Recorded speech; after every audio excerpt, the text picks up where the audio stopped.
qorayaasha Soomaaliyeed iyo dadka bulshada wax ku soo celiya aqliga iyo dhaqaalaha iyo aqoonta iyo waqtiga ka gala ma malayn kartaa waxa u soo noqdana waa hadday ugu badato waa golahan inta dadka inta isugu yimaadaan oo runtii in yar laga dhageysto marka dadka waa in lagu dhiirigeliyo buugta waa in la iibsado sidaas la mid ah waa in ubadka loo iibiyo sidoo ustaad Sheekh Cabdiraxmaan Cadaani uu ka dhawaajiyay jazakallahu khayr ustaad Abdullah alhamdulillah صلى الله وسلم على نبينا محمد وعلى آله وأصحابه أجمعين. أولا ولكن إنجنير عبد الفتاح عبد الله موسى فري قاروين وحلنا هاي أمد الصوماليات وحو كسو بيريي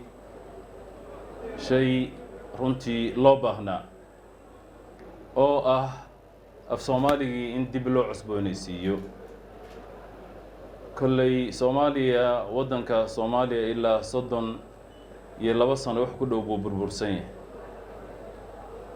سكول دي منهجكي وباباي وحكد عي باللقاء وزارته وحبرشدا سكول دي مكابتتي وحلو كيدين جري متحفكي وحنا والله قاتيو سكر بالوجود بوقت وحي لقري هذا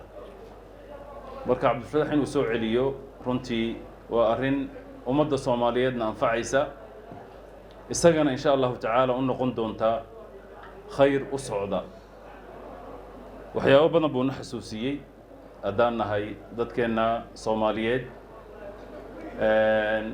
sheekooyin xikmad badan af Soomaaligi iyo sida loo qoro iyo xarfihiisa intay u qaybsamaan annagu hadda intaan meelahan joognay 30 sano af Soomaaliga daawo naga lumay runtii inaad marmar hadda dhageysato waan akhriyaa marmar gabayada iyo sheekooyinkii hore ma aragtay nala soo barayo ama waalidiinta noogu sheekayn jireen maalintaas waxaan arkay wiil yar oo Gaarisa jooga nin saaxiibkay baan gurigiisa ugu tagay waa nin yar oo adiga 7 jir ah wuxuu ku dhashay Gaaris hooyadiina Gaarisay ku dhalatay qaxootiga meelahan dhadhab wiilkii wuxuu ka sheekeynayaa dhagdheer waana gabadh dhashay gabar yar waa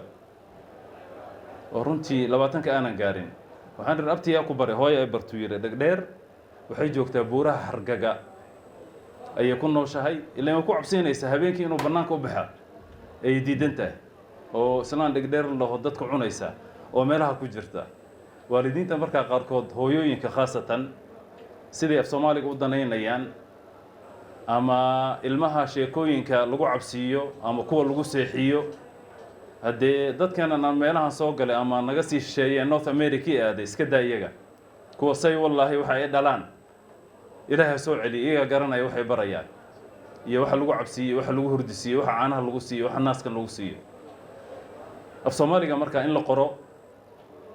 wuxuu keenayaa in diinteennii ay asal yeelato qofka Soomaaliga luqad kastoo diin ku barato waa sida macalinka uu sheegay Cabdulwahaab asalkii hadaanan garanayn oo hooyood u dhalatay oo af Soomaaliga diinta siday tahay hada uma fahmaysid diinteena annaga af Soomaaliga ku taaganta Ingiriisi kasta u baro meel kasta ku gaar nin Soomaaliyeed hadaa tahay waa inaad af Soomaaliga taqaana diintan hadaa rabto inaad barato way culimadeeni iyo kuwa hadda jooga kulli af Soomaaliga wax ku akhriyaan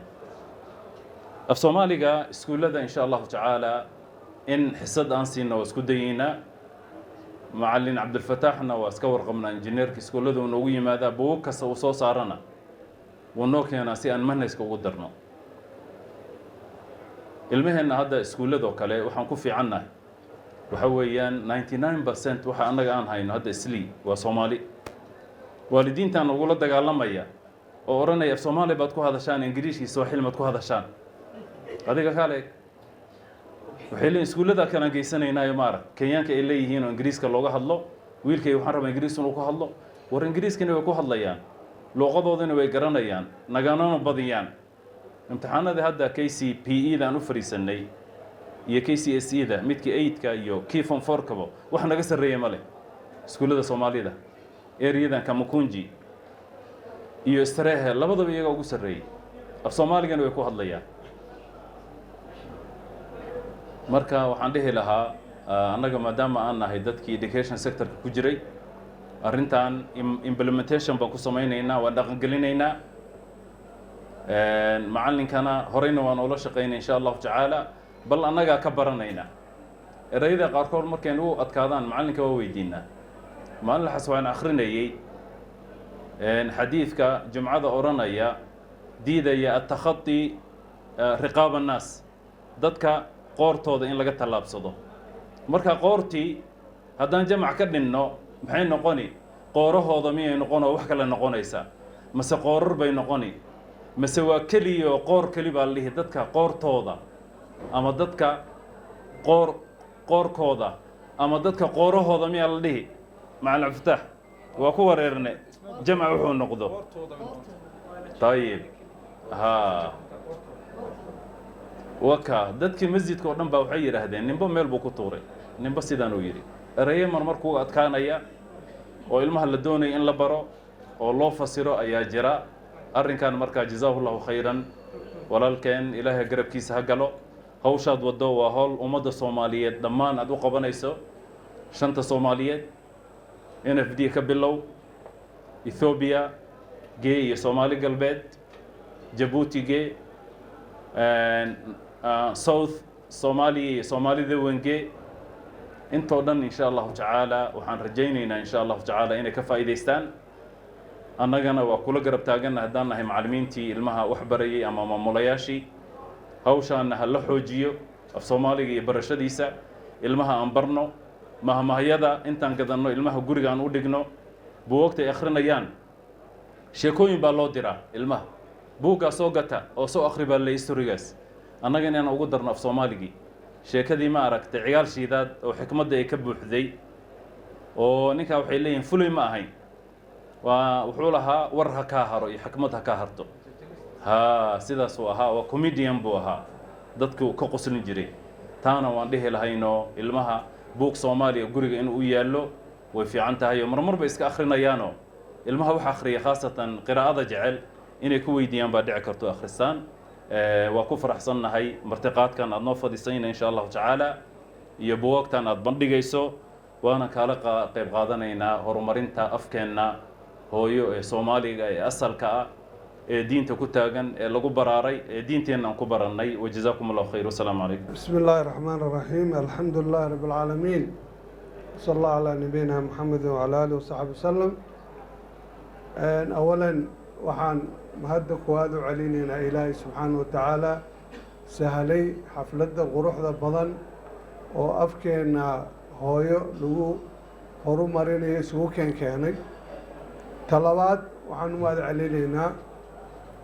cabdifataax cabdilaahi oo arrintan dhabarjebin weyn iyo mas-uuliyad weyn iyo maaragtay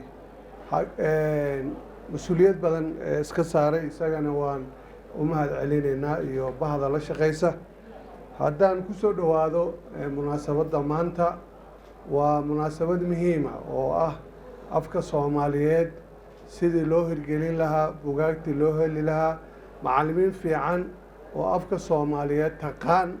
oo ilmaheena maaragtay iskuulaadka kuwa yaryar ilaa xanaanada hoose laga bilaabo sidii loogu heli lahaa Northeastern ha ahaato Nairobi ha ahaato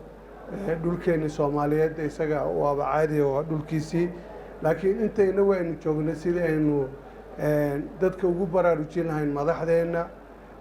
مثل maamul goboleedeena waxaynu dhan insha Allah taala aan ka wada qayb qaadano ahmiyadna aynu saarno dhalinyarada waxaan oran lahaa afka Soomaaliyeed ama Kenya ku dhalo ama Soomaaliya ka imow af Soomaaliga waa nagu yaraaday xitaa markii maasiyada isu qorayaan wadayaabaysaa waxyaalo isugu qorayaan English af Soomaali baa la isku daray adeer buu rabaa inuu qorso adeer buu qoraya adeer waa nin ilaa jaamacad ka soo baxay marka at least aan barano af Soomaaliga sida loo qoro sida loogu hadlo waxaad arkaysaa laba qof oo dhalinyaro oo mutacalimiin oo Soomaaliya oo isla sheekaysanaya af Swahili ama English ba ku wada hadlayaan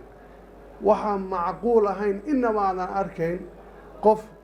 kukuya qof kaloo kukuya la hadlaya oo af soomaali kula hadlaya ama ingiriisku waa ceeb agtooda afkooda ku wada hadlaya haddii jalwo la hadlayo afkooda kula laakiin soomaaliga waxaad arkaysaa laba nin oo waaweyn oo mutacalimiin ah oo af kaloo iyagu lahayn ku wada hadlaya waana ceeb aad bay ceeb u tahay dhallinyaradeenna aan ku baraarujino siday af soomaaliga u baran lahaayeen ugu wada hadli lahaayeen ugu sheekaysan lahaayeen wax ugu qori lahaayeen wax ugu akhri lahaayeen hawsha aynu xoog iska saarno haddaan waalidka nahay baaraka allahu fiikum